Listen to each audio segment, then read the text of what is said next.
اب امام حسن علیہ السلام کی قتل اور دشمنی کی وجہ کی تھوڑا تاریخ میں پیچھے چلتے ہیں، دیکھتے ہیں کہ قتل حسن کے محرکات نے جنم کہاں سے لیا۔ بعد رسول جتنے شیعہ سنی بیٹھے ہیں، دو گروپ ہمیں تاریخ میں ایک دوسرے کے آمنے سامنے نظر آئے۔ پہلا گروپ خاندان نبوت کا،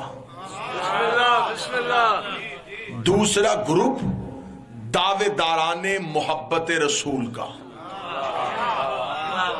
دیکھیں میں نے بہت رائتی لفظ دیا ہے یہاں، انتہائی خوبصورتی کے ساتھ اور آسن طریقے سے میں نے لفظ دیا ہے۔ میں نے کوئی مقدس لفظ کا یہاں پہ استعمال نہیں کیا تاکہ کسی کو اعتراض نہ ہو۔ میں نے کوئی بھی ایسا لفظ نہیں استعمال کیا۔ دعوے داران محبت رسول، وہ دعویٰ کرتے تھے کہ ہم نبی سے محبت کریں۔ دعویٰ بغیر دلیل کے اچھا نہیں لگتا۔ اگر ان کا دعویٰ تھا تو انہیں محبت رسول کی کوئی نہ کوئی دلیل دینی چاہیے تھی۔ ہمیں ان کے ہاں سے کوئی دلیل نہیں نظر آئی، اس لیے میں نے اس لفظ کا انتخاب کیا کہ وہ صرف دعویٰ کرتے تھے۔ ایک طرف تھا خاندان رسول، ایک طرف تھے دعوے داران محبت رسول۔ خاندان رسول اور دعوے داران محبت رسول کے درمیان جو پہلا تنازع ہوا وہ بعد از رسول ہوا، اور ابھی رسول کا جنازہ گھر پہ پڑا تھا۔ میں اپنی نسل تک پیغام پہنچانے لگا، اور واللہ با حسین دو علموں کی موجودگی میں میں اپنی پوری زندگی کو یہاں رکھ کے اپنی قوم تک حقائق پہنچانے لگا۔ جب پہلا تنازع ہوا تو وہ تنازع تب ہوا جب جنازہ ابھی گھر پہ پڑا تھا۔ خاندان رسول جنازہ رسول پہ تھے، دعوے داران محبت رسول حکومت کے لیے اکٹھے ہو گئے۔ کسی نام کا استعمال نہیں کیا۔ اب اس میں جو بھی آ جائے ہمیں تاریخ سے اسے ماننا پڑے گا۔ انہوں نے سقیفہ بنی سعدہ میں ایک میٹنگ کی، اور اس میں مقصد یہ تھا کہ ہم رسالت کو حکومت میں تبدیل کر دیں، ہم نبوت کو بادشاہت میں تقسیم کر دیں، ہم جو نبی رسالت چھوڑ کے گئے تھے ہم اسے حکومت بنائیں اور پوری دنیا میں اپنی حکمرانیت قائم کریں۔ اسلام بادشاہت دینے نہیں آیا تھا، بادشاہت مٹانے آیا تھا۔ اگر اسلام بادشاہت کا مذہب ہوتا پھر نبی اس سے پہلے والے بادشاہوں کو ختم کیوں کرواتے؟ نبی نے تو نظام بادشاہت کو ختم کیا، نبی نے تو تفریق کو ختم کیا، نبی نے تو آخری خطبے میں لفظ کہہ دیے تھے کسی کو کسی پہ کوئی فضیلت حاصل نہیں۔ اب یہاں پہ حکومت بنانے کا ایک جھگڑا وجود میں آ گیا۔ اب دین خطرے میں جا رہا تھا۔ دعوے داران محبت رسول یہ چاہتے تھے کہ دین اپنی پہلی ہی منزل پہ موت کھا جائے اور ہم پلٹ جائیں اپنے پرانے دین کی طرف۔ یہاں پر خاندان رسول کی طرف سے جو پہلا قدم اٹھایا گیا وہ عزت دین کے لیے اٹھایا گیا۔ بغیر جنگ کیے علی جیسے فاتح نے حکومت انہیں دے دی۔ اگر علی چاہتے تو جو تلوار خیبر میں چلی تھی وہ مدینے میں چل سکتی تھی۔ اس تلوار کو نیام میں رکھا، حکومت ادھر دے دی، تم حکومت سنبھالو، ہم رسالت کو سنبھالتے۔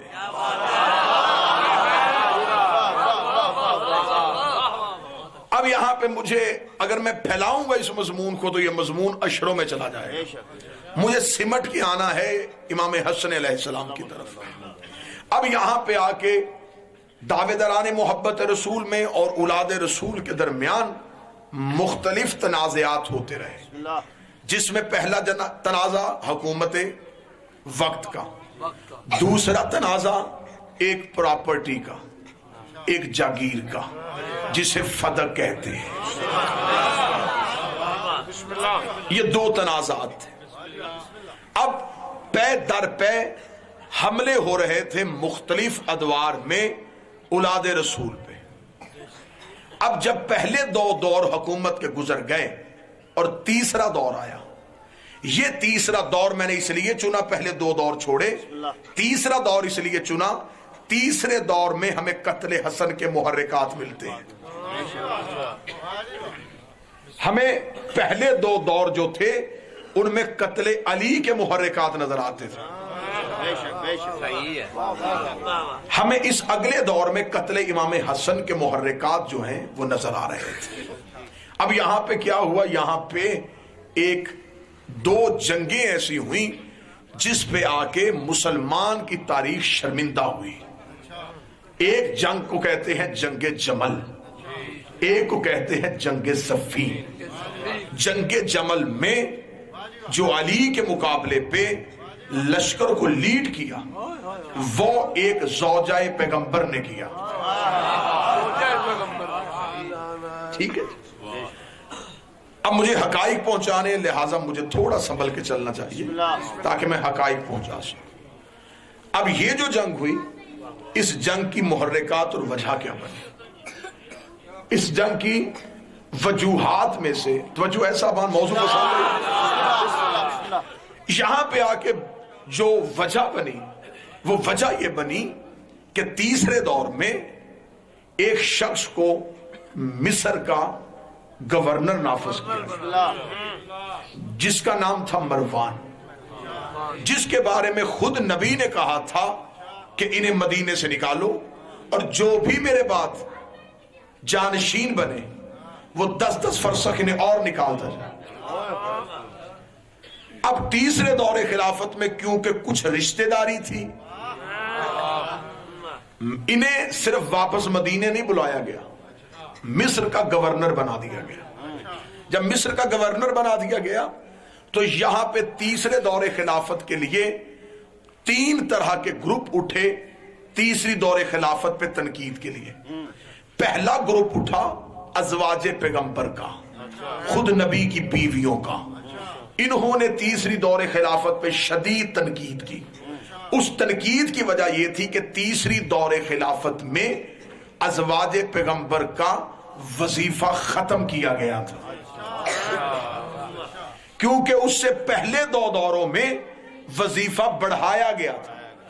جس کی جتنی رشتہ داری تھی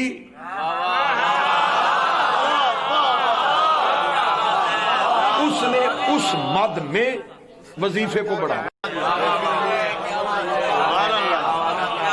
جب تیسرا دور آیا تو انہوں نے جب دیکھا کہ بیت المال میں سے زیادہ وظائف چند ہستیوں کو زیادہ دیے جا رہے ہیں, انہوں نے انہیں کم کیا, کم کرنے کے بعد ختم کیا. تو یہ پہلا گروپ جو اٹھا یہ نبی کے گھر سے اٹھا, جن کا مقصد یہ تھا کہ ہمارا وظیفہ جو مقرر تھا اسے کیوں ختم کیا گیا. دوسرا گروپ جو اٹھا وہ اٹھا جو مدینے کے سینئر سٹیزن تھے, پرانے شہری تھے, جنہوں نے آنکھوں سے نبی کو دیکھا ہوا تھا. انہوں نے کہا یہ کیا ہوا, یہ خاندان جو ہمارے پیغمبر کا دشمن تھا ان کو مختلف عہدوں پہ تعینات کیا جا رہا ہے, لہٰذا انہوں نے بھی ایک احتجاج شروع کیا. اب ایک تیسرا گروپ اٹھا جس کو لیڈ کر رہے تھے حضرت محمد بن ابی بکر.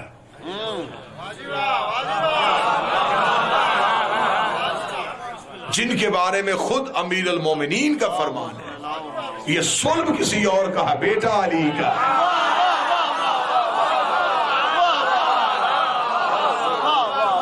علی نے ان کے بارے میں فرمایا تھا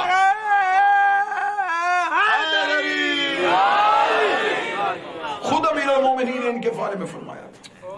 اور اگر آپ اس کی تاریخ میں جائیں گے پوری ایک مجلس چاہیے فضیلت محمد بن ابی بکر کے لیے. محمد بن ابی بکر دنیا میں آئے تھے خم غدیر کے دن. ان کی والدہ خیمہ میں تھی جب علی کی ولایت کا اعلان ہوا. تو محمد بن ابی بکر نے دنیا میں آ کے جو پہلی آواز سنی وہ علی ولی اللہ کی.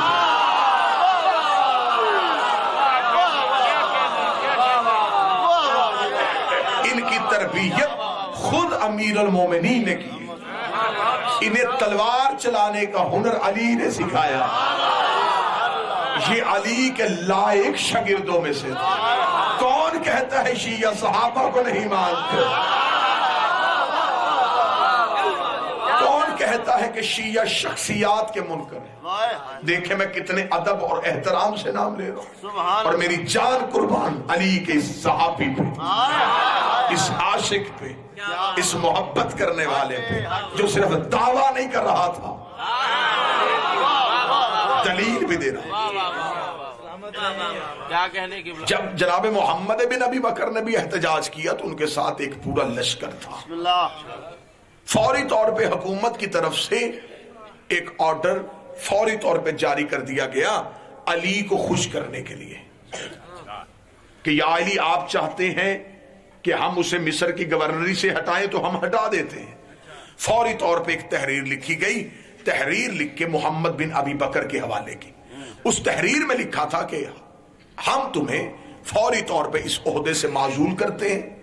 جو ہی محمد بن ابی بکر یہ خط لے کے تیرے پاس آئے تو اپنے آپ کو اس عہدے سے فارغ سمجھ. تیری جگہ مصر کا نیا گورنر محمد بن ابی بکر ہوگا، کیونکہ یہ علی کا قابل اعتماد دوست ہے اور علی کا قابل اعتماد ساتھی ہے. لہٰذا ہم اسے مصر کا نیا گورنر بناتے ہیں اور تو اپنے آپ کو عہدے سے معزول سمجھ.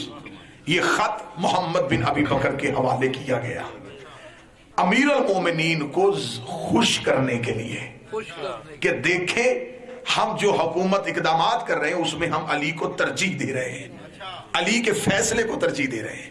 محمد بن ابی بکر شام کے وقت نکلے اور مدینہ سے تھوڑا باہر جا کے انہوں نے پڑاؤ کر لیا کہ رات کے وقت سفر نہیں کرنا، کیونکہ علی نے نکلتے ہوئے کہا تھا محمد رات کو سفر نہ کرنا. اور یہ جو علی کے نوکر ہوتے تھے یہ اپنے تجربے سے کام نہیں لیتے تھے، علی کے حکم کو بھی چلے راہ سمجھ.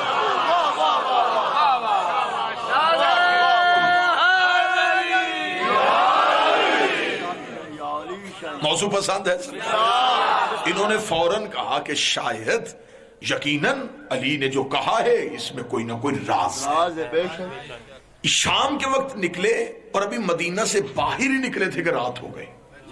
لشکر نے کہا محمد بن ابی بکر سے کہ ابھی تو سفر شروع ہی نہیں ہوا تو لہٰذا بھی تھوڑا چلتے ہیں، کہیں اور جا کے پڑاؤ کریں گے. فرمایا نہیں، میرے مولا کا حکم تھا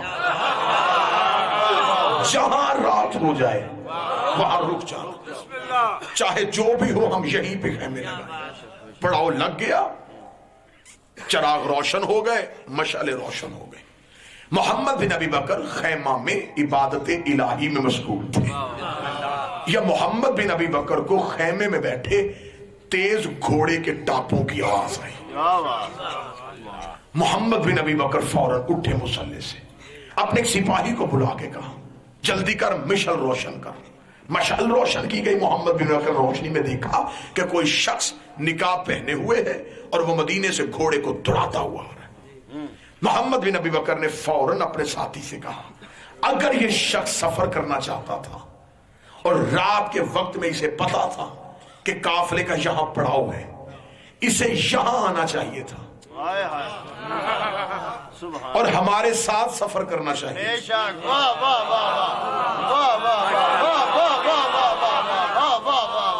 ذرا حکمت تو دیکھو علی کے نوکر کی. اور اگر اسے بہت ضروری کام کے لیے جانا تھا اور کہیں نزدیک جا رہا تھا پھر اسے اپنے گھوڑے کو سرپٹ نہیں دوڑانا چاہیے تھا. اس کے گھوڑے کی رفتار بتا رہی ہے کہ اس کی منزل دور ہے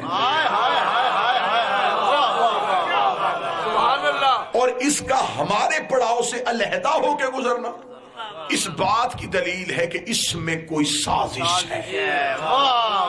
فوراً اس کے پیچھے جاؤ، اسے گرفتار کرو. ساتھی گئے، اسے پکڑا، گرفتار کر کے محمد بن ابی بکر کے پاس لے آئے. محمد بن ابی بکر نے کہا کہاں جا رہا ہے؟ اس نے کہا کہیں ضروری کام کے لیے جا رہا ہوں۔ تلاشی لی جائے اس کی، تلاشی لی گئی، جسم سے کچھ برآمد نہیں ہوا۔ گھوڑے کی گردن پہ ایک خشک مشکیزہ تھا۔ یہ کیوں لٹکایا ہوا ہے بھائی؟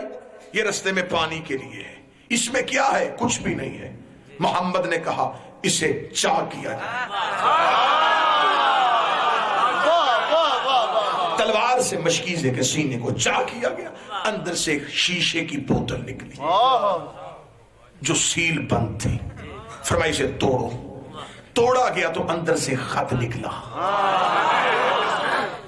خط میں لکھا تھا کہ مروان تھوڑی دیر پہلے محمد مدینے سے نکلا ہے، میرا خط لے کے جو تیری معزولی کا ہے، اس کے پہنچنے سے پہلے یہ تیز رفتار گھوڑا سوار میرا قاصد تجھ تک پہنچ جائے گا۔ ایسے کرنا کہ ایک لشکر کو رستے میں بھیج جو محمد بن ابی بکر کو رستے میں قتل کر دے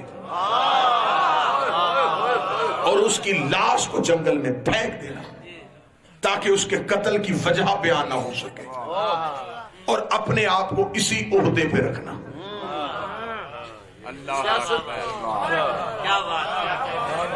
ذرا سوچیں علی کس دور میں دین بچا رہا ہے۔ فوراً محمد نے وہ خط لیا امیر المومنین کے پاس۔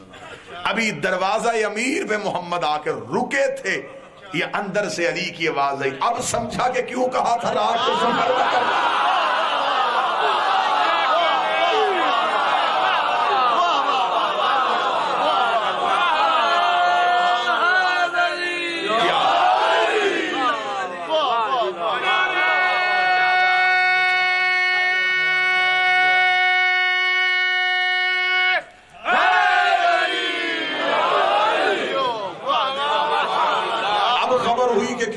تھا کہ سفر نہ کریں۔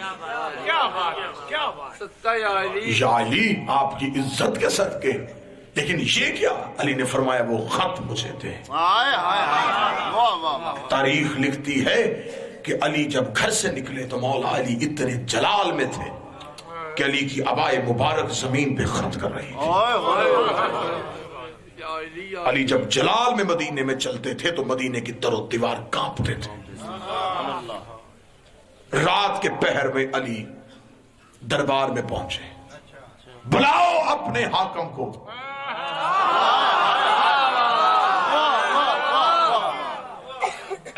دربار کے کمرے کا دروازہ کھلا، سنبھلتے سنبھالتے باہر آئے، علی کے چہرے کی جلالت دیکھی۔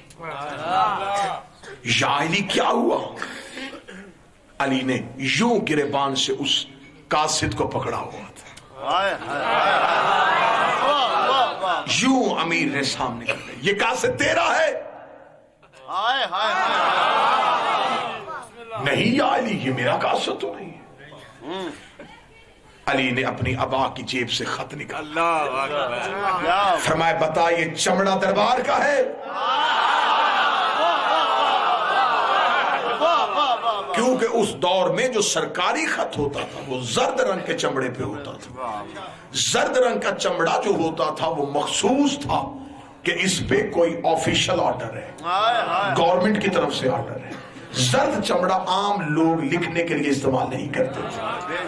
علی نے فرمایا یہ چمڑا دربار کا ہے؟ جی یا علی۔ یہ مہر تیری ہے؟ جی یا علی۔ یہ تحریر تیرے کاتب کی ہے؟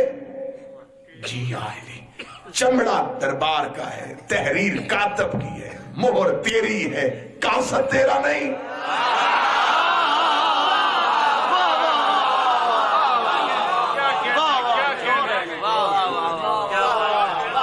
اب یہاں پہ ایک جملہ سنیے گا اور جس جملے پہ موضوع کا موڑ ہے۔ بسم اللہ۔ علی نے کہا بہت کوشش کی میں نے کہ مدینے کو خون خرابے سے بچاؤں،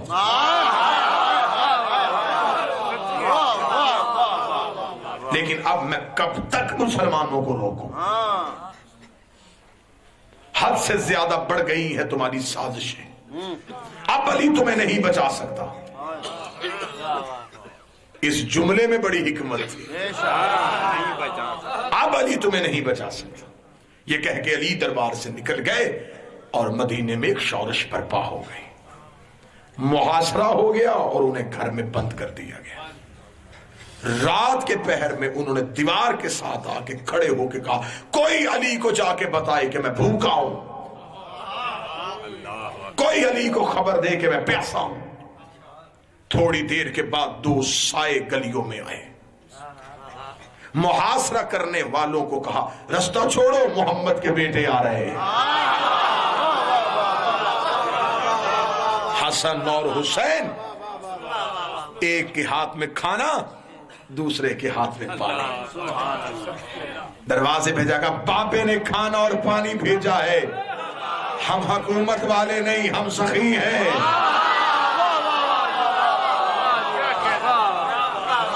ہم کریم ہیں۔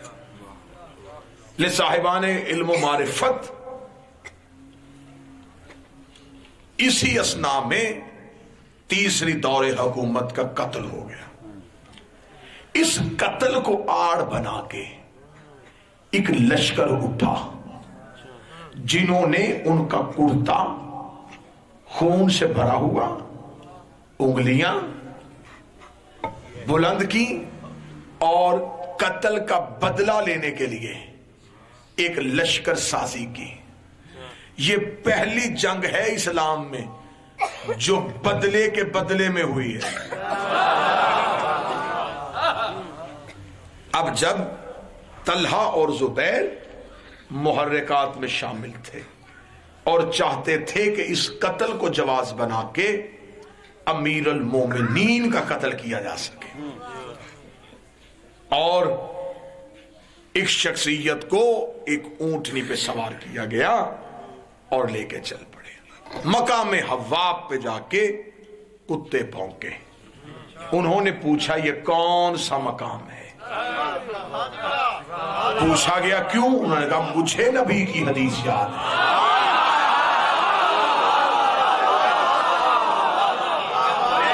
ایک شخصیت کو حواب کے کتے بھونکیں گے اور وہ حق پر نہیں ہوگی۔ 40 لوگوں نے قرآن پہ ہاتھ رکھ کے گواہی دی یہ مقام حواب ہے ہی نہیں۔ اسلام کی یہ پہلی جھوٹی گواہی تھی۔ لشکر چلا اور علی کو خبر ہو گئی، علی اپنے ساتھیوں کے ساتھ میدان میں پہنچ گئے۔ اس جنگ کو اونٹ کی وجہ سے جبل کہا گیا، کیونکہ جمل کہتے ہیں اونٹ کو۔ جب وہاں پہ پہنچے دونوں طرف خیمے لگ گئے تو علی نے محمد بن ابی بکر کو بھیجا، فرمایا تو میرا قاصد بن کے جا اور جا کے کہے کہ اسلام کی حرمت کا خیال کریں، واپس پلٹ جائیں، اس سازش کا حصہ نہ بنے۔ محمد بن ابی بکر کو یہ کہہ کے واپس خیمے سے نکال دیا گیا کہ تو بھائی میرا ہو کے طرفدار علی کا کیوں بنا ہوا؟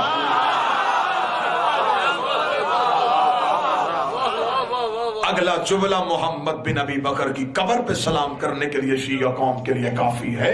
محمد بن ابی بکر نے کہا میں رشتہ داری کو نہیں دیکھوں گا، محبت علی کو دیکھوں گا۔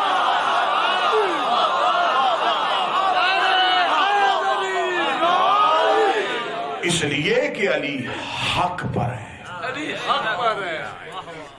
بس اگلے دن نوجوانوں میدان سج گیا اور اونٹ کو میدان کے درمیان میں لا کے کھڑا کر دیا گیا۔ یہ اونٹ بھی عام اونٹوں کی طرح نہیں تھا، عام اونٹ کے اس کے ساتھ شباہت نہیں ملتی تھی۔ تاریخ میں جو اس اونٹ کا نقشہ ہے وہ بڑا غضبناک سا ہے۔ اس اونٹ کو کھڑا کیا گیا، دونوں اطراف سے لشکر اور میدان سج گیا، تلواریں اٹھ رہی ہیں اور جنگ ہو رہی ہے۔ علی کا لشکر غالب آ رہا ہے۔ تھوڑی دیر کے بعد علی نے دیکھا کہ ہو کیا رہا تھا، لوگ اس اونٹ کے پاس آتے، اس اونٹ کی مہار چومتے اور علی کی تلوار کے نیچے گردن کر دیتے۔ یعنی اونٹ کی مہار چومی جا رہی تھی اور علی کی تلوار کے نیچے گردن کر کے اپنے آپ کو قتل کروایا جا رہا تھا۔ علی نے تلوار کو نیام میں رکھ کے کہا مالک اشتر، چیف آف آرمی سٹاف علی کا، سپہ سالار لشکر امیر بہادر جری مالک جی مولا مالک جنگ روک مولا کیوں گھمسان کی جنگ ہو رہی ہے پھر میں روک جنگ کو پہلے جنگ نہیں ہوگی اس اونٹ کو گراؤ اگر یہ اونٹ کھڑا رہا مجھے اندیشہ ہے کہیں اس کی پوجا نہ ہونی شروع ہو جائے فوراً اس اونٹ کو گراؤ مالک اشتر علی کے حکم کا پابند تھا مالک اشتر گھوڑے کی زین پہ آیا مالک اشتر نے تیز غضبناک حملہ کیا مالک اشتر لشکر کو چیرتے ہوئے اونٹ کے قریب پہنچے قریب پہنچ کے مالک اشتر نے گھوڑے کی زین چھوڑی مالک اشتر نے اپنا گھٹنا زمین پہ لگایا بسم اللہ پڑھ کے وار کیا اونٹ کی ایک ٹانگ کاٹ دی 3 ٹانگیں ہیں اور اونٹ کھڑا ہے مالک اشتر پھر چکر لگا کے آئے جب مالک اشتر نے دیکھا کہ اونٹ کی ٹانگ کٹ گئی جبکہ اونٹ وہ جانور ہے جو غیر ہموار جگہ پہ چل نہیں سکتا غیر ہموار جگہ ہو تو وہ قدم روک لیتا ہے اونٹ کی ٹانگ کٹ جائے وہ کھڑا رہے یہ ممکن ہی نہیں تھا لیکن مالک اشتر جب پلٹ کے واپس آئے وہ اونٹ کھڑا تھا مالک اشتر نے یوں پہاڑ کی بلندی پہ علی کھڑے تھے مالک اشتر نے یوں امیر کا چہرہ دیکھا امیر کا چہرہ دیکھ کے پھر جا کے دوسرا وار کیا اونٹ کی دوسری ٹانگ کٹی 2 ٹانگیں تھی اور اونٹ کھڑا تھا مالک اشتر پھر جنگ کرتے ہوئے لشکر کو کاٹتے ہوئے پھر اونٹ کے قریب آئے پھر غضبناک وار کیا تیسری ٹانگ کاٹی 1 ٹانگ ہے اونٹ کھڑا ہے جب 1 ٹانگ پہ اونٹ کھڑا تو لوگوں نے کہا ہم حق پہ ہیں دیکھا علی کا لشکر حملے پہ حملہ کر رہا ہے اللہ اونٹ کو گرانا ہی نہیں چاہ رہا لہٰذا ہم حق پہ ہیں جب مالک اشتر نے یہ نعرے سنے تو علی کی طرف دیکھا مولا امیر کیا کیا جائے فرمایا مالک لاحول پڑھ کے حملہ کر اونٹ نہیں شیطان کھڑا ہے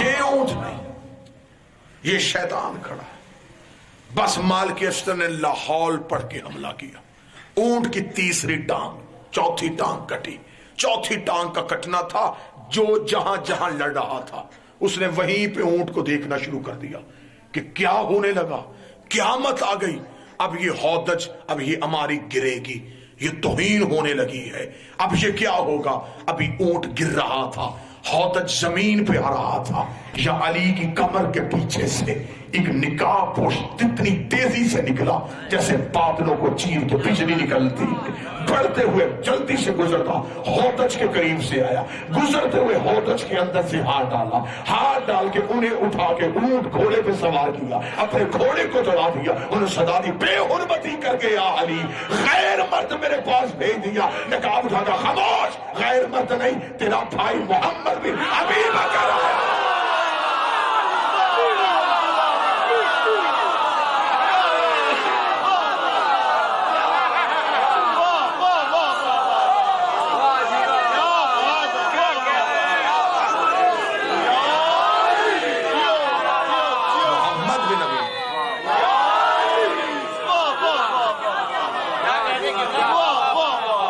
اگلی جنگ آ گئی سرکار پھر جب بھیجا گیا مدینے عزت و احترام کے ساتھ تو جا کے کہہ دیا گیا غلط کیا علی نے غیر مردوں کے ساتھ بھیجا جب انہوں نے سروں سے امامے اتارے تو وہ عورتیں تھیں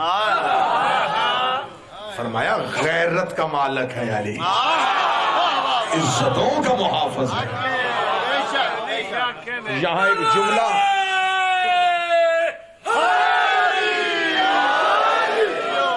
یہاں ایک جملہ پورے ثبوت اور دلائل کے ساتھ میرے سینے میں موجزہ ہے اگر میرا محترم و تبرک مجمع چاہے تو میں ہدیہ کروں گا جب میدان میں کھڑے ہو کے کہا گیا اے علی تو نے غلط کیا توہین کی تو نے آخر ہماری نبی کے ساتھ ایک رشتہ تھا جب یہ جملہ کہا اور یہ جملہ علی کو کہا گیا اے علی آپ نے غلط کیا یہ غلط کہنا علی کو غلط کہنا نہیں تھا یہ قرآن کو غلط کہنا تھا یہ اسلام کو غلط کہنا تھا علی نے کہا کیا کہا آپ نے ہم نے غلط کیا نبی کی رشتہ داری کی وجہ سے پھر ہم بھی آپ کو بتا دیں آپ کی رشتہ داری تھی ہے نہیں تھی ہے نہیں فرمایا ہے کیوں نہیں؟ فرمایا ہم ہیں نفس رسول، اور نبی نے اختیار دیا تھا کس کو چاہے چھوڑ دینا۔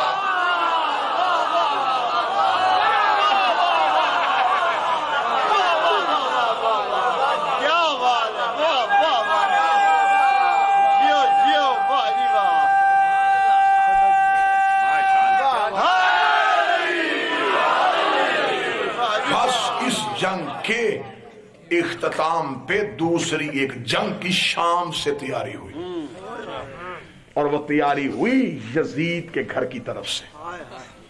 مکمل تیاری کی گئی کہ علی سے اب اس جنگ کا بدلہ لے۔ کتنا خوبصورت جملہ کہا ہے یورپی مفکر کارلائل نے، اس نے کہا کاش یہ مسلمان علی کو میدان جنگ میں مصروف نہ رکھتے ہیں۔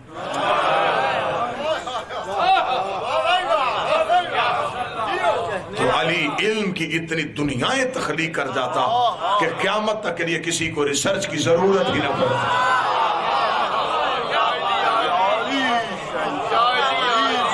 وارث سے قرآن اور تلوار دے کے میدان میں کھڑا کیا، قرآن کا وارث، شریعت کا وارث، انبیاء ما سبق کا وارث، مظہر توحید، اسے لڑنے، قتل کرنے، گردنے مارنے کے لیے میدان میں کھڑا کیا۔ کاش اس کے لیے بساط علم کو بچھایا جاتا۔ اب جو شام میں سیاست ہوئی، میری نوجوان نسل یہ سمجھے شام میں جو سیاست ہوئی تھی، سیاست کا گٹھ جوڑ شام بن گیا تھا۔ شام اس دور میں آرمی کی چھاونی تھی۔ شام ایک انتہائی اہمیت کا حامل ملک ہے۔ جتنا بھی اسلام کا لشکر تھا وہ شام میں تھا۔ علی نے مدینہ سے اپنی حکومت، خلافت اور حکومت کو کوفہ اس لیے لے کے آئے تھے تاکہ علی کوفہ میں بیٹھ کے شام میں ہونے والی سازشوں کا مقابلہ کرے۔ علی قریب آ گئے کہ علی نے کہا کہ میں شام سے اٹھنے والی سازشوں کا کوفہ سے مقابلہ۔ خط و کتابت شروع ہو گئی۔ باقاعدہ نہج البلاغہ کا آپ ضرور مطالعہ کیا کریں۔ آپ نہج البلاغہ میں مولا علی کے وہ مکتوبات اور خطوط پڑھیں جو دونوں اطراف سے ہوئے۔ جب علی کو کہا گیا کہ اے علی آپ واپس پلٹ جائیں، میرے پاس اتنے جاہل موجود ہیں جو میرے کہنے پہ بدھ کو بھی جمعہ پڑھ لیتے ہیں۔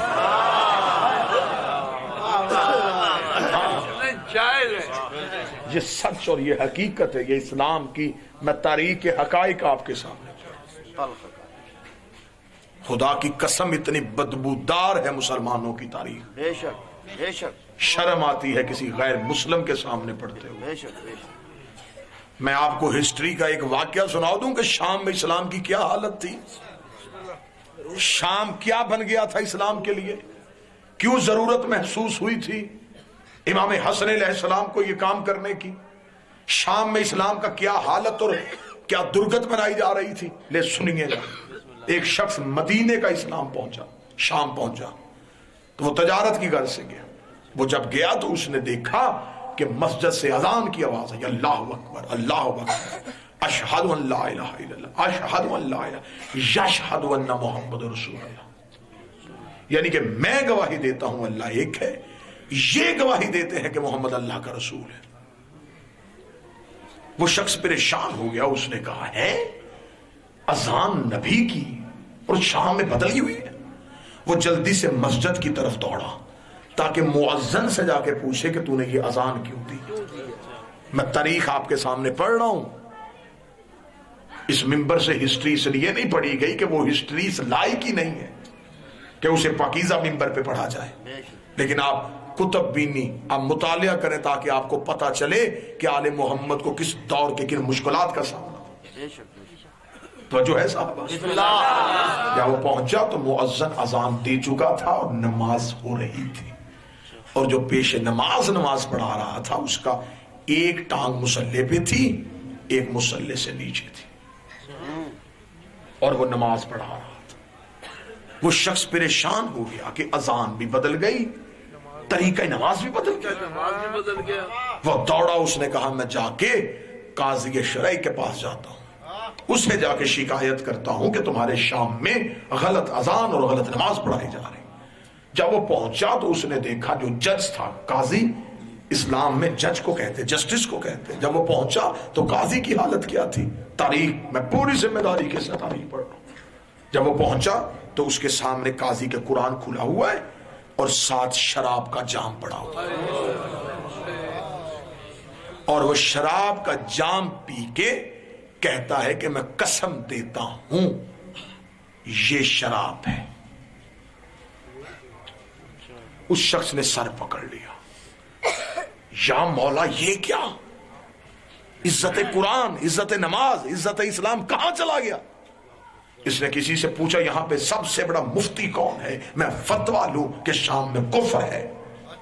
جب وہ پہنچا تو پتا چلا کہ مفتی صاحب تو ایک جنازہ پڑھانے کے لیے جا رہے ہیں. وہ جلدی سے جنازے کے پیچھے دوڑا تو اس نے دیکھا کہ ایک زندہ شخص کو چارپائی کے ساتھ رسیوں سے باندھا ہوا ہے.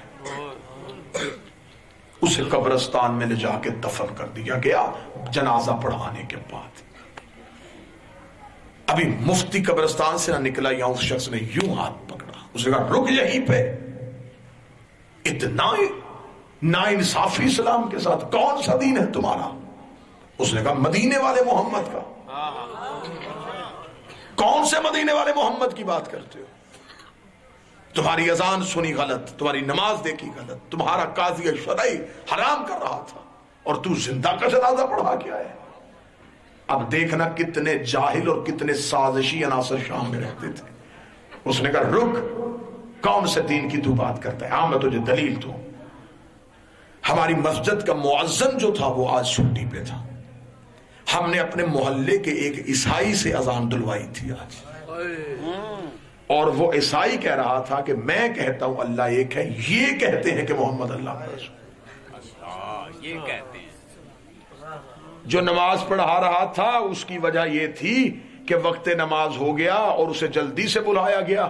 اس کے بدن کا کچھ حصہ ناپاک تھا، کچھ پاک تھا. جو پاک تھا اس نے اسے مصلی پہ رکھا. اس نے کہا قاضی شرعی کیا کر رہا تھا؟ اس نے کہا اس کے پاس مسئلہ آیا تھا کہ کہیں سے کسی شخص کے پاس شراب کی بوتل نکلی اور وہ کہہ رہا تھا یہ شراب نہیں یہ دوا ہے. تو قاضی اسے پی کے بتا رہا تھا کہ یہ شراب ہے یہ دوا ہے. اس نے کہا پھر تو نے زندہ کا جنازہ کیسے پڑھا دیا؟ اس نے کہا 40 لوگوں نے گواہی دی تھی یہ مر گیا ہے. میں 40 لوگوں کی گواہی دیکھتا یا اس ایک کی گواہی دیکھتا؟ سمجھ گئے کیا تھا شام میں اسلام؟ شام میں سازشیں اتنی ہو گئی آل محمد کے خلاف کہ جب علی امیر المومنین مسجد کوفہ میں شہید ہوئے تو شام سے نعرہ بلند ہوا کہ علی مسجد میں کیا کر رہے تھے؟ علی تو نماز پڑھتے ہی نہیں تھے. معاذ اللہ ثم معاذ اللہ، علی تو نماز کو مانتے ہی نہیں تھے. یہ ساری شورش شام میں ہوئی تھی. میں فضائل پڑھ رہا ہوں، جذبات پہ قابو رکھیے گا. اس شورش کو سامنے رکھ کے پھر جانیے گا کہ زینب شام کیوں گئی تھی. کہ جو کام کسی دور کی حجت کی تلوار سے نہیں ہوا، زینب نے خطبے کی دھار سے کیا.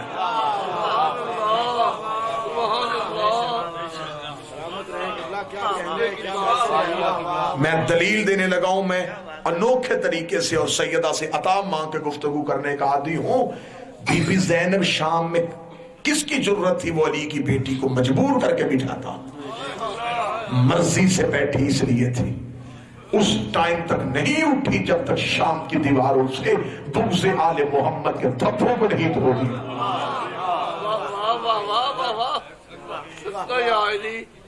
یہ تھی حسین کی کربلا کی جنگ اور زینب کے خطبے کا اثر. ایک دلیل دوں اٹک کے گرد و نواح والو، اگر اس دلیل کو آپ محفوظ رکھو گے.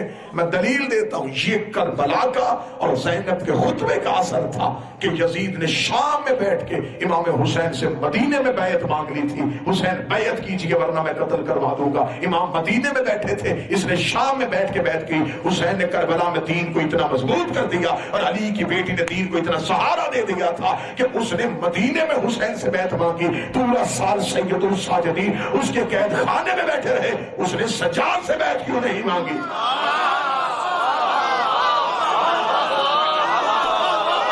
آخر وہ بیعت چاہتا تھا تو سجاد سے مانگتا، آزاد امام سے مانگتا رہا، قیدی امام سے کیوں نہیں مانگی؟ مجھے علی کی عزت کی قسم ہے، مولا سجاد جتنی دیر قید خانے میں بیٹھے رہے، یزید کو چین نہیں آنے دیا سجاد نے۔ بستر جو مخملی تھا اسے خار کر دیا،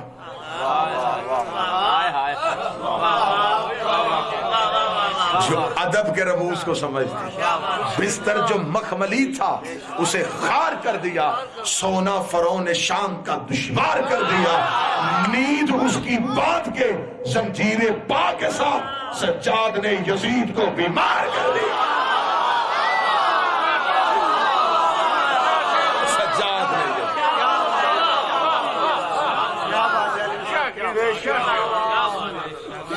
جمل کے بدلے میں سفین برپا ہوئی، اور سفین کے بدلے میں قتل امیر ہو گیا۔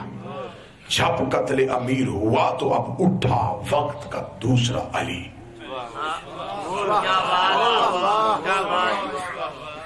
کون کہتا ہے کہ حسن لڑنا نہیں جانتے تھے؟ جو ایک وقت میں علی اور حسین دونوں کا مشیر ہو۔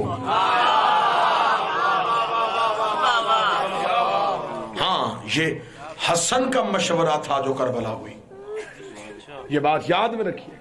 ہاں، اور یہ بات بھی میرا عقیدہ ہے، پوری شیعہ قوم کا عقیدہ ہے، اگر امام حسن کی جگہ امام حسین ہوتے تو وہی کرتے جو حسن نے کیا، اور اگر امام حسین کی جگہ امام حسن ہوتے وہی کرتے جو حسین نے کیا۔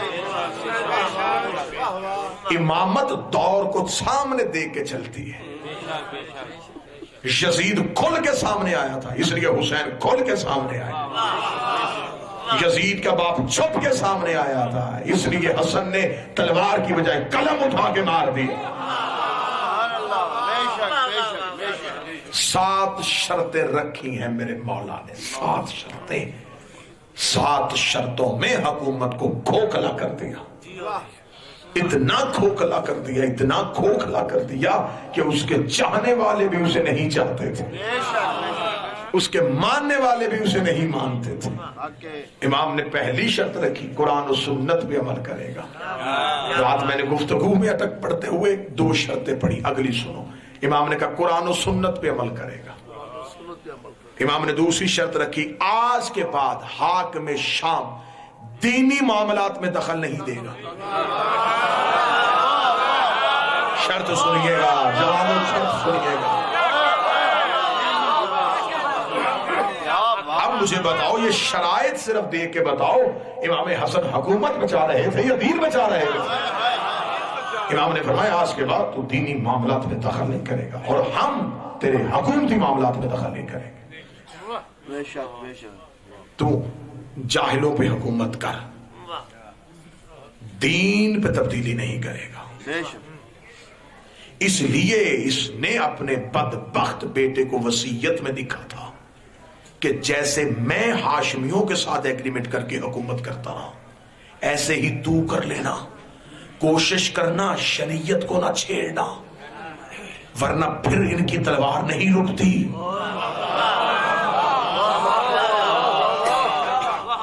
اور اس نے پہلا ہی کام کیا، اس نے کہا حلال محمد حرام، حرام محمد حلال۔ اتنا کہنا تھا یا حسین اٹھ کے باہر آ گئے۔ حسین نے کہا ہم حکومت بچانے کے لیے نہیں آتے، ہم دین بچانے کے لیے آتے۔ آج اتنے شیعہ بیٹھے ہو، آؤ تمہیں امام حسن کا احسان دکھاؤں تم پہ۔ امام حسن علیہ السلام نے تیسری شرط لکھی، امام نے کہا پوری دنیا میں جہاں بھی میرے بابا کے شیعہ ہیں، ان کی جان، عزت، مال امان میں رہے گی۔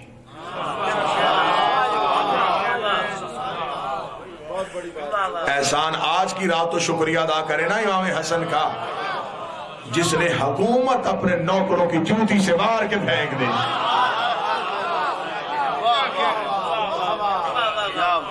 یہ دور وہ دور تھا جب شوہر بیوی سے عقیدہ چھپاتا تھا، بیوی شوہر سے عقیدہ چھپاتی تھی، بچے ماں کو نہیں بتاتے تھے، ماں اولاد کو نہیں بتاتے تھے۔ امام حسن نے کہا میں حکومت لے کے مدینہ بیٹھ جاؤں اور پوری دنیا میں میرے چاہنے والے قتل ہوتے رہے، ان کی عزتیں خطرے میں چلی جائیں؟ امام نے فرمایا نہیں، میں حکومت چھوڑ سکتا ہوں، اپنے نوکروں کو نہیں چھوڑ سکتا، اپنے محبوں کو نہیں چھوڑ سکتا۔ امام نے فرمایا بیت المال میں کوئی خرد برد نہیں ہوگی، بسم اللہ، وظائف کی تقسیم ہم کریں گے، بسم اللہ، غریبوں کا حق ہمارے گھر سے جائے گا، ہم اولاد زہرا بن کے وارث بنیں گے۔ کبھی کوئی موقع آیا اور دوبارہ زندگی لے آئی تو آپ مجھ سے ذرا پوچھئے گا اور مجھے مجلس سے پہلے یاد کروائیے گا، میں تمہیں ہاشمیوں کی جاگیر سناؤں گا۔ بسم اللہ، 24 کنویں خود علی نے اپنے ہاتھ سے کھودے ہوئے تھے۔ جب یہ حکومتیں کر رہے تھے نا، اس وقت خود میرے مولا امیر المومنین کہاں مصروف تھے؟ ذرا سوچئے تو صحیح نا کہ علی کر کیا رہے تھے اس دور میں۔ علی 2 کام کر رہے تھے، ایک علی زمین زرخیز کر رہے تھے، ایک علی علم کے لیے عقلیں زرخیز کروا رہے تھے۔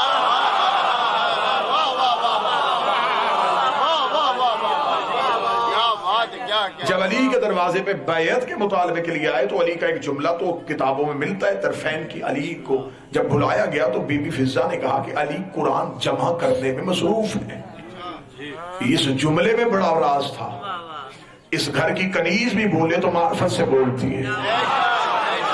بی بی یہ کہہ سکتی تھی کہ علی گھر میں دین کے کسی کام میں مصروف ہے، بی بی نے تاریخ میں لکھوایا، بی بی نے کہا علی قرآن جمع کرنے میں مصروف ہے۔ اگر قرآن علی کے گھر سے باہر ہوتا تو علی جمع کیا کر رہے تھے؟ جو قرآن جمع ہو رہا تھا وہ علی کے گھر میں تھا، اور علی اس قرآن کو لے کے آئے تھے۔ لوگ کہتے ہیں شیعہ تحریف قرآن کے قائل ہیں، معاذ اللہ 40 سپاروں کو مانتے نہیں، ہم تحریف قرآن کے قائل نہیں، کسی کی جرت نہیں کہ وہ قرآن میں تعریف کر سکے۔ ہاں ترجمے تفسیر تم اپنی مرضی سے کر سکتے ہو، تم قرآن کے لفظوں کو نہیں چھیڑ سکتے، اور یہ ہے اللہ کی طاقت۔ خدا نے کہا تمہارے گھر میں الماری میں پڑا ہوا ہے، مرضی سے نقطہ لگا کے دکھاؤ۔ خدا نے کہا جب تم میرے بھیجے ہوئے میں نقطہ نہیں لگا سکتے تو میرے بھیجے ہوئے میں عیب کیسے نکال سکتے؟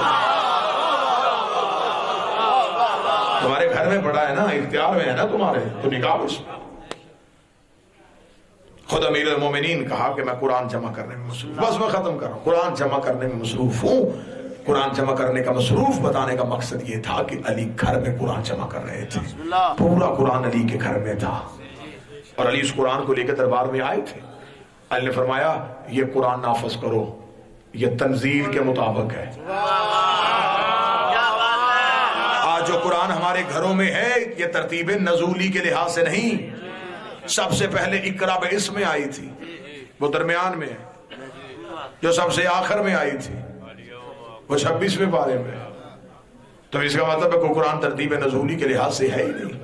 علی جو دربار میں قرآن لے کے آئے تھے، علی نے فرمایا یہ قرآن نافذ کرو، یہ نزولی کے اعتبار سے، کیونکہ میں نے پہلی آیت سے دیکھا ہے۔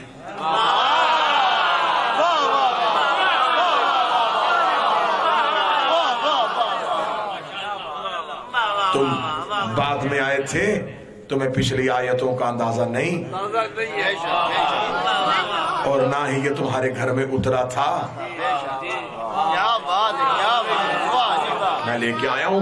انہوں نے کہا اے علی تو چاہتا ہے تو اپنا قرآن نافذ کرے، ہم نہیں ہونے دیں گے۔ علی نے قرآن کو وہیں سے اپنی ابا کے نیچے کیا۔ علی فرمایا پھر ترس جاؤ اس قرآن کو، لائے گا میرا آخری بیٹا، اب تم ترسو گے اس قرآن کو، اب یہ آئے گا جب میرا آخری بیٹا آئے گا۔ تو جو کہتے ہیں کہ شیعہ 40 سپارے والا قرآن کہتے ہیں، اور کہتے ہیں کہ ہمارے 12ویں امام کے پاس ہے 40 سپارے، نہیں، قرآن یہی ہے لیکن نزول کے لحاظ سے 12ویں کے پاس ہے۔ بس امام حسن علیہ السلام نے کہا بیت المال میں وظائف ہم آل محمد تقسیم کریں گے۔ 24 کنویں علی نے کھودے تھے، جس میں سے حاکم شام نے امام حسن سے مطالبہ کیا تھا کہ اس میں سے مجھے ایک کنواں بیچ دے، حسن نے نہیں بیچا تھا۔ 24 کنویں علی نے خود اپنے ہاتھوں سے کھودے تھے، مولا امیر المومنین نے، کیونکہ مکہ تھی پتریلی زمین، زراعت کے قابل علی نے بنائی تھی۔ پہلی بار کنویں سے ہینڈ پمپ کے ذریعے سے پانی زمین تک پہنچانا علی نے ایجاد کیا تھا. سب سے پہلی دفعہ کپاس جو کاشت ہوئی ہے اس دنیا میں وہ امیر المومنین نے کی ہے. یہ علی کی زمینوں پہ ہوتی تھی جو یمن شام بحرین جا کے بکتی تھی. یہ وہی کپاس تھی جس کی روئی گھر میں آتی تھی اور سیدہ کات کے چادریں بناتی تھی. اسی کپاس کی چادر کا ایک بنا ہوا رومال تھا جو حور کے ماتھے پہ باندھا گیا تھا.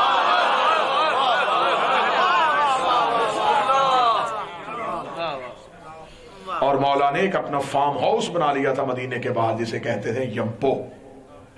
یہ علی کا اپنا گھر تھا, زمین جائیداد علی کی وہاں پہ تھی. یہ پوری ایک ہسٹری ہے, خیر مجھے اس طرف نہیں جانا. صرف فدق نہیں, 7 باغ تھے علی کے. امیر تھا کائنات کا وارث. امام حسن نے جملے کہا, اور امام حسن نے بابے کی طرح, انہوں نے اپنے پچھلوں کی طرح حکومت کی. حسن نے علی کی طرح علم پہنچایا, امامت کو پہنچایا.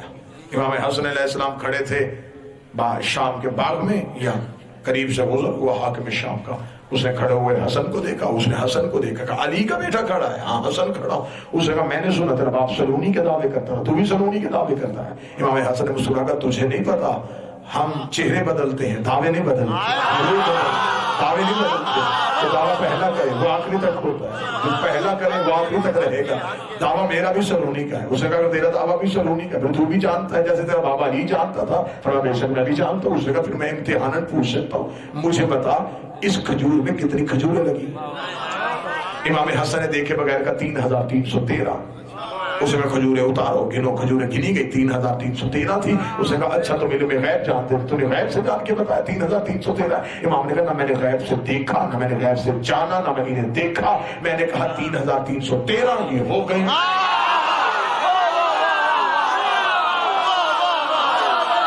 میں نے کہا 3313 یہ ہو گئی.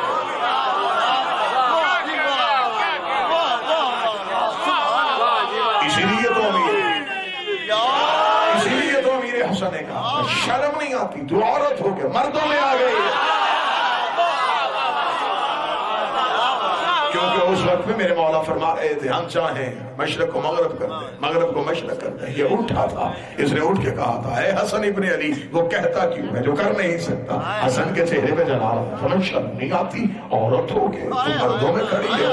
اٹھا تھا بیٹھ گئی, آیا تھا چلی گئی.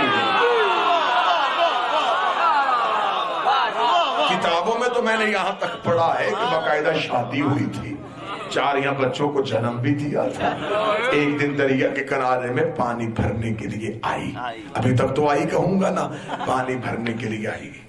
پانی بھرتے ہوئے زہر میں آیا, کاش حسن میں نہ بولتا, نہ کہتا, نہ یہ وقت دیکھتا. حسرت کی یا پاؤں پھسلا, پانی میں گری, باہر نکلا. بھیگا ہوا بدن اور دوڑا دروازہ نبوت کی طرف, جا کے حسن کا شکریہ ادا کروں کہ تو نے اتنے سالوں کے بعد رحم کر دیا, تو نے اتنے سالوں کے بعد ترس کر دیا. جب یہ گھر آل محمد کی طرف جا رہا تھا تو یہ دروازہ آل محمد میں دربار آل محمد کے سامنے سے گزرا تو دیکھا کہ منبر پہ حسن بیٹھے ہوئے ہیں, خطبہ جاری ہے, لوگ سامنے بیٹھے, اور حسن کہہ رہے ہم چاہیں مشرق کو مغرب کر دیں, ہم چاہیں ہم چاہے دن کو رات کر دے, ہم چاہے رات کو دن کر دے. اس نے صفوں کو چیرا, امام حسن کے قدموں پہ آگے کہنے لگا کوئی مانے نہ مانے میں مانتا ہوں, تو کر سکتا.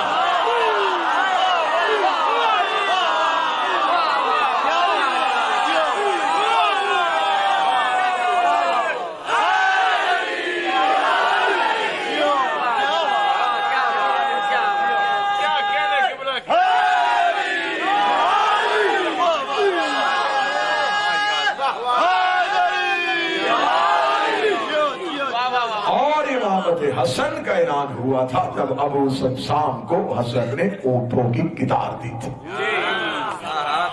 وہ تھا حسن کا غدیر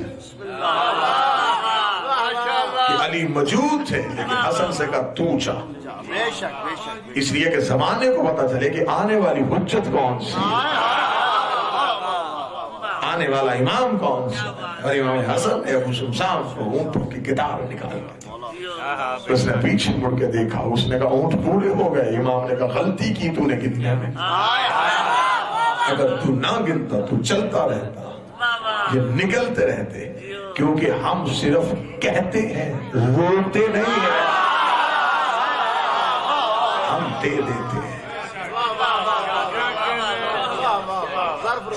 اور امام حسن نے اس دور میں بہت سی اسلام کے خلاف ہونے والی سازشوں کو چند سطروں میں نیست و نابود کر دیا۔ جتنی دیر بھی امامت کی امام حسن نے اشاعت دین کے لیے کی، لیکن امت نے اجر تیروں کی صورت میں دیا۔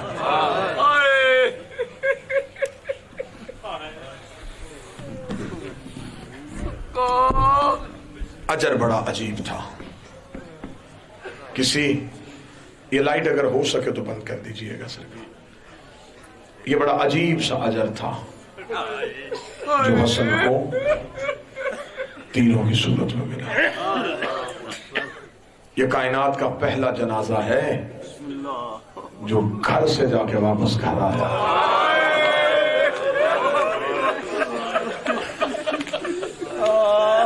بہت شکریہ، بہت نوازش، بڑا مشکل موضوع، بڑا اچھا طریقے سے سنا۔ اور تھوڑی دیر اب اس کو رو دیں جس کے جنازے پہ بہنوں نے تیر نکالے۔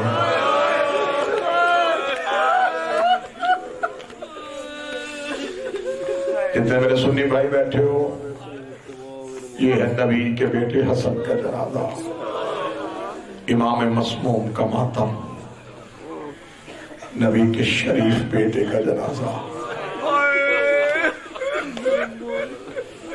جب بچپن تھا حسن اور حسین کا، جناب زہرا زانوں پہ بٹھاتی تھی، زانوں پہ بٹھا کے بی بی حسین کا سینہ چومتی تھی، حسن کا پورا بدن چومتی تھی،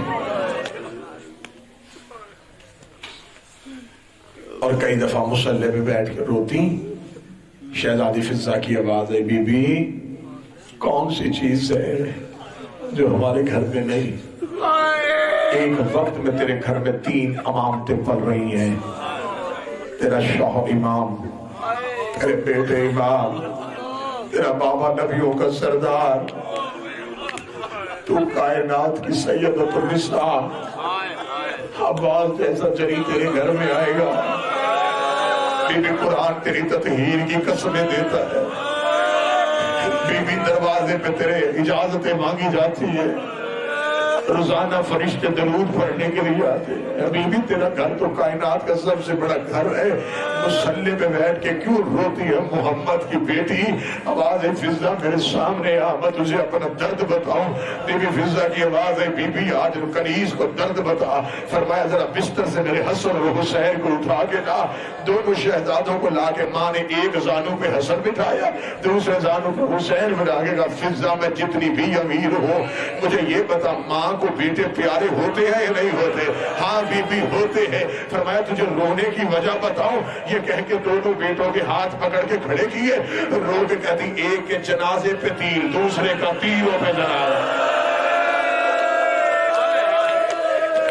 سنائے تجھے زہرا اپنی غربت، ایک کے جنازے پہ تیر، دوسرے کا تیروں پہ جنازہ۔ ایک کا جنازہ چھلنی ہوگا، ایک کا بدن چھلنی ہوگا۔ جب آئی تھی نا علی کی بیٹی کہتے نبھا کے واپس، شریف بیٹیوں کا دستور ہے جب پی کے گھر میں آئے نا باپ سر پہ پیار دے کے پوچھے بیٹا تجھے تیرے گھر میں کوئی تکلیف؟ بیٹیاں درد نہیں بتاتی، نہیں بابا بڑا سکون ہے، عزت ہے، بابا کچھ نہیں چاہیے۔ بھائی پیار دے کے پوچھتے ہیں بتا تو سنی، ہم بھائی ہیں۔ میں نے کہا نا اللہ تیری زندگی کرے، تیرے ہوتے ہوئے مجھے کسی چیز کی ضرورت ہو سکتی ہے، ہوئی تو میں تمہیں بتاؤں کہ نہیں، لیکن جب ماں کے سامنے آتی ہے نا تو پھر ماں اور بیٹی کا انوکھا رشتہ ہوتا ہے۔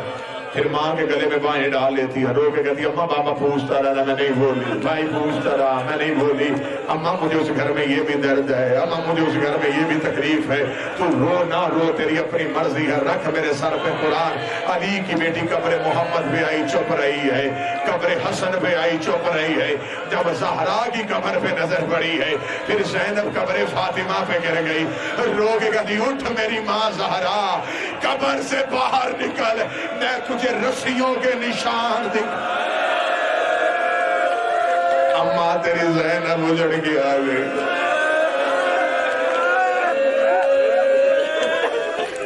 جب سامنے آئی ہے نا امام حسن کی قبر کے،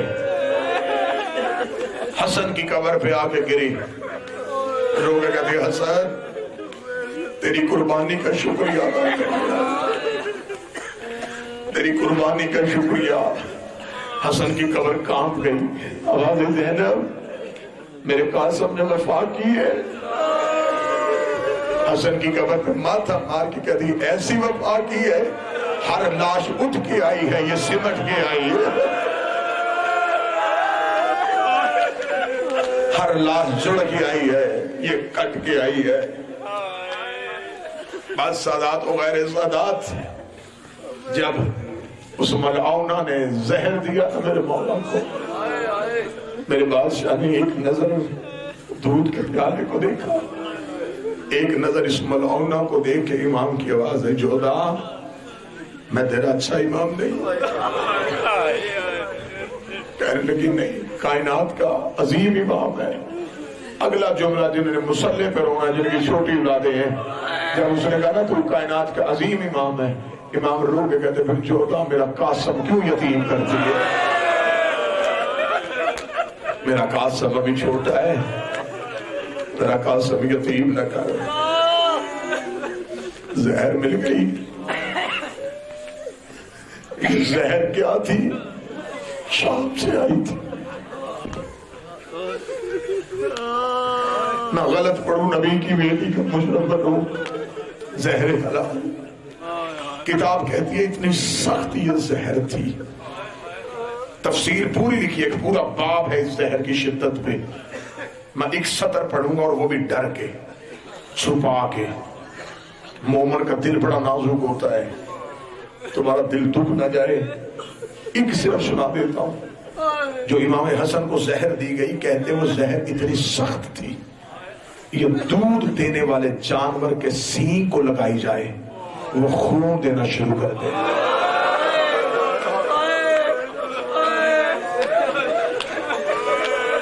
اگر اس کا ایک تنکا دریا میں پھینکا جائے سارے آبی جانور مر جائیں۔ یہ زہر امام حسن کو ملی، امام حسن کو زہر ملنی تھی۔ اب ماتم کی تیاری کرنا جو جنازے پہ آئے ہو، حسن نے جگر پہ ہاتھ رکھا ہوا ہے، امامہ اترا ہوا ہے، ابا لٹکی ہوئی ہے۔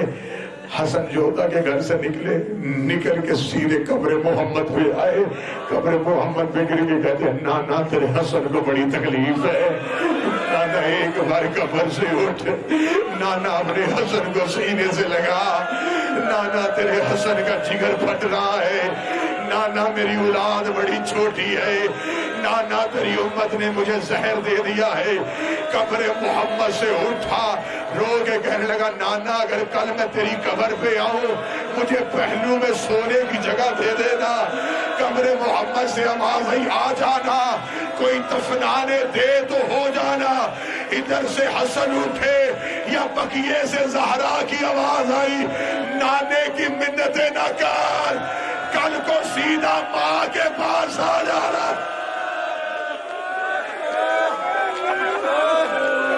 حسن کل سیدھا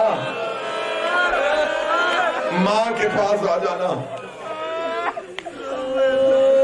حسن زخمی ہو کے نہ آنا، حسن ماں کے پاس میت آ جانا۔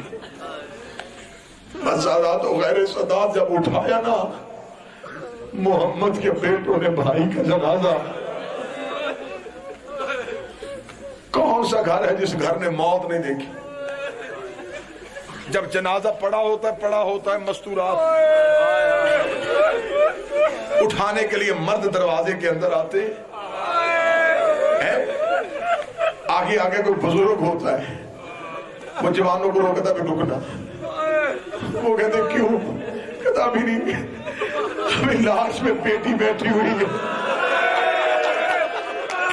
اس سے باپ کا جنازہ نہیں چھڑوانا۔ پھر وہ کسی عورت کو بلا کے کہتا ہے بچی کو اٹھاؤ، ہم جنازہ اٹھانے کے لیے آئے ہیں۔ کوئی آ کے اس بچی کو اٹھاتی ہے، کوئی بہنوں کو پکڑتی ہے، تو جوان جنازہ اٹھاتے ہیں۔ حسین کی آواز آئی غازی ابھی اندر نہ آنا، ابھی زینب کے بال کھلے ہوئے ہیں، ابھی زینب حسن کے جنازے پہ رو رہی ہے۔ آج روکو ہے اللہ، آج روکو ہے۔ تین یا چار منٹ ہو، آواز آئی زینب چادر سنبھال، ہم نے غریب کا جنازہ اٹھانا۔ جب حسین بھائی کا جنازہ اٹھانے کے لیے گھر کے اندر آئے، فرمایا زینب اٹھ، ہم حسن کو دفنانے جا رہے ہیں۔ بی زینب نے یوں دونوں ہاتھوں سے حسین کی کلائیاں پکڑی، رو کے کہا جیسا تیرا بھائی ہے ویسا میرا بھائی ہے، مجھے بتا کے جا لے کے کہاں جائے گا؟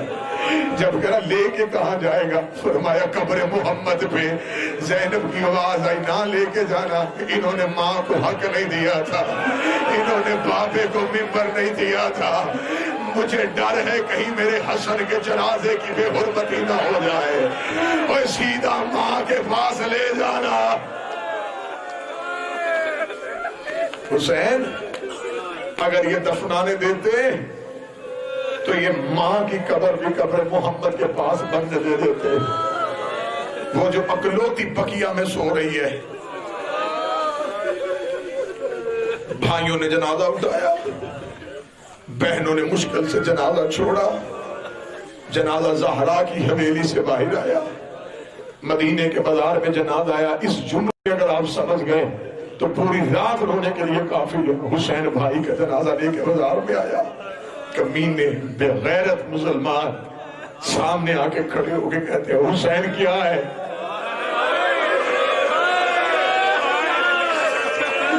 سید کی آواز آئی میرا غریب مر گیا ہے۔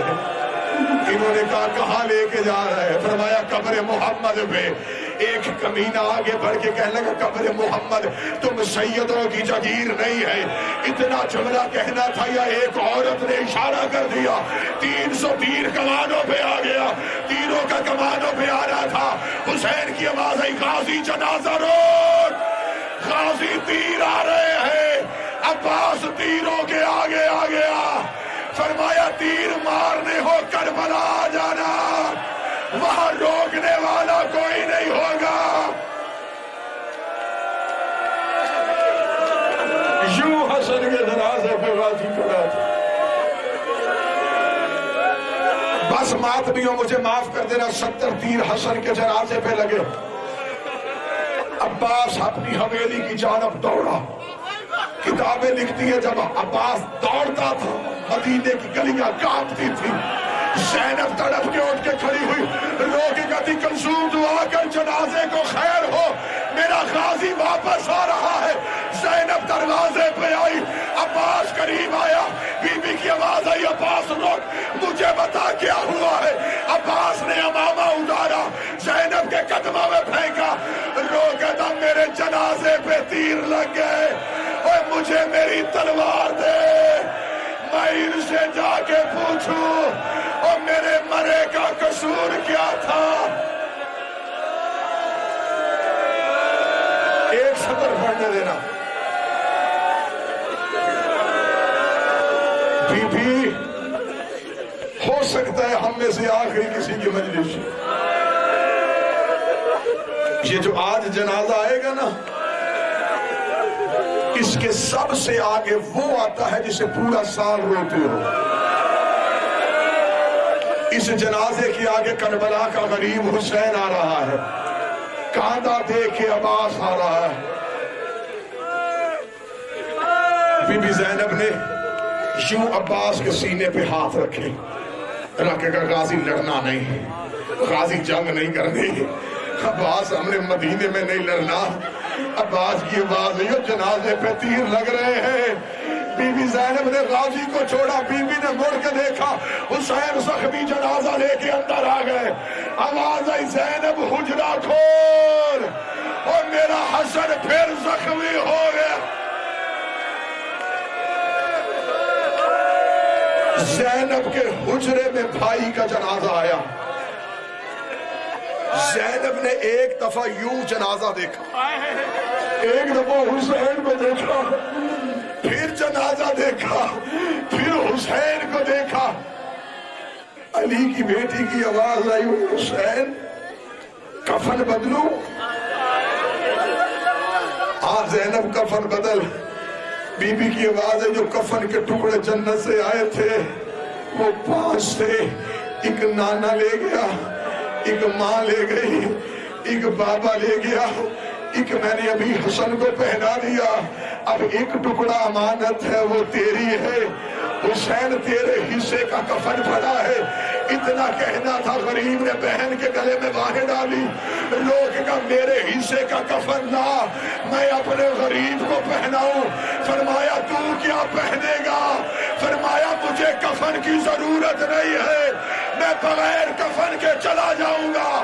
ادھر زینب نے تیر نکالنے شروع کیے. آخری تیر زینب کے ہاتھ میں آیا.